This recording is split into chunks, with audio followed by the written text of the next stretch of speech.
अस्सलाम वालेकुम दोस्तों, ऐसे अच्छे वीडियोस के लिए रोहूरा चैनल को सब्सक्राइब कीजिए।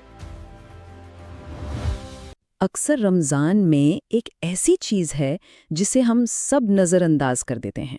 एक ऐसी चाबी जो बहुत सादा है लेकिन इतनी ताकतवर कि किसी की भी ज़िंदगी बदल सकती है, ख़ास तौर पे तब जब कोई महसूस कर रहा हो कि वो मसाइल में बिल्कुल घिर चुका है।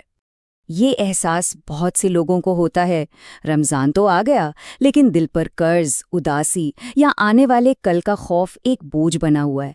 लेकिन सोचें, अगर इन सब का मुकाबला करने के लिए एक बहुत ही सादा सी चाबी मौजूद हो तो चलें सबसे पहली और सबसे बड़ी रुकावट की बात करते हैं, ये गलतफहमी कि अल्लाह से मदद मांगने के लिए किसी का बिल्कुल परफेक्ट या कामिल होना ज़रूरी है। अब देखें फ़र्क कहाँ आता है। अक्सर लोग सोचते हैं पहले मैं अपनी पूरी जिंदगी ठीक कर लूं फिर अल्लाह की तरफ जाऊंगा। लेकिन सच्चाई ये है कि अल्लाह को परफेक्शन नहीं चाहिए, उससे तो बस एक ऐसा दिल चाहिए जो उसकी तरफ पलट आए, भले वो कितना ही टूटा हुआ क्यों ना हो। इस सिलसिले में एक बहुत खूबसूरत कहानी है। एक शख्स था जिसकी जिंदगी मुश्किलात से भरी हुई थी। उसे लगता था जैसे हर दरवाज़ा बंद हो चुका है। तो वो एक बहुत बड़े आलिम के पास गए और उनसे मदद मांगी। तो उन आलिम ने कोई लंबी चौड़ी लिस्ट नहीं दी, कोई मुश्किल हल नहीं बताया। उन्होंने बस एक सादा सी नसीहत की, अपनी ज़बान को उसके जिक्र से तर रखो, बस इतनी सी बात। एक ऐसी नसीहत जो कोई भी कहीं भी किसी भी वक्त अपना सकता है। तो ये हल था क्या? इसे कहते हैं जिक्र, यानी अल्लाह की याद। यही वो चीज़ थी जिसकी नसीहत उन आलिम ने की थी। और जिक्र करता क्या है? सबसे पहला और सबसे बड़ा फ़ायदा ये है कि ये बेचैन दिल में सुकून लाता है। तब्दीली का आगाज़ अंदर से होता है।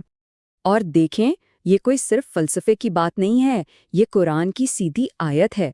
ये एक वादा है कि हकीकी सुकून सिर्फ और सिर्फ अल्लाह को याद करने में है। लेकिन बात सिर्फ सुकून पर ख़त्म नहीं होती, इसके फ़ायदे बहुत गहरे हैं। जो लोग मुसलसल अल्लाह को याद करते हैं, उनसे मुश्किलात से निकलने का रास्ता बनाने का वादा किया गया है। ऐसी जगहों से रिज़्क़ का वादा है जहाँ से गुमान भी ना हो, गुनाहों की माफ़ी और दिल के बोझ से निजात का वादा भी है। तो सवाल ये है कि जिक्र काम कैसे करता है? इसे समझने के लिए अल्लाह के नामों को उसकी रहमत के मुख्तलिफ दरवाज़ों की तरह सोचें। हर नाम एक ख़ास दरवाज़ा खोलता है। जैसे जब कोई या गफूर कहता है तो वो मग़फ़िरत का दरवाज़ा खटखटा रहा होता है। जब कोई या रज़्ज़ाक़ कहता है तो वो रिज़्क़ तलब कर रहा होता है। हर नाम दुआ कोई ख़ास ज़रूरत की तरफ ले जाता है। लेकिन यहाँ एक बहुत अहम सवाल उठता है, क्या कोई एक ऐसा नाम है जो सारे दरवाजे खोल दे? एक ऐसी मास्टर की जो रहमत के पूरे समंदर की नुमाइंदगी करती हो? जी हाँ, ऐसा एक नाम है, एक मास्टर की। वो नाम जो लामहदूद बेपनाह रहमत का मज़र है, वो है अर्रहमान। इस नाम की गहराई को समझने के लिए नबी करीम सल्लल्लाहु अलैहि वसल्लम के ज़माने का एक मंज़र देखते हैं। एक माँ थी जिसका दिल अपने बच्चे को तलाश करने की तड़प में बेचैन था।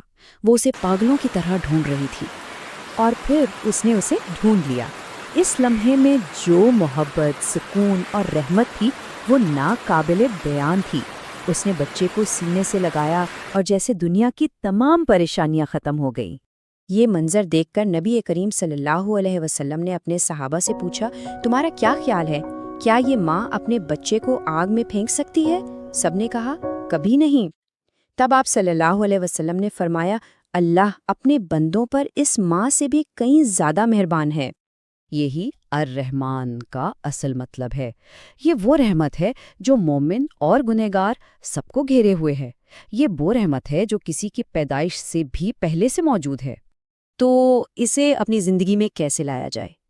अच्छी खबर ये है कि ये बहुत बहुत आसान है। देखें, इस अमल के लिए किसी ख़ास तैयारी की ज़रूरत नहीं।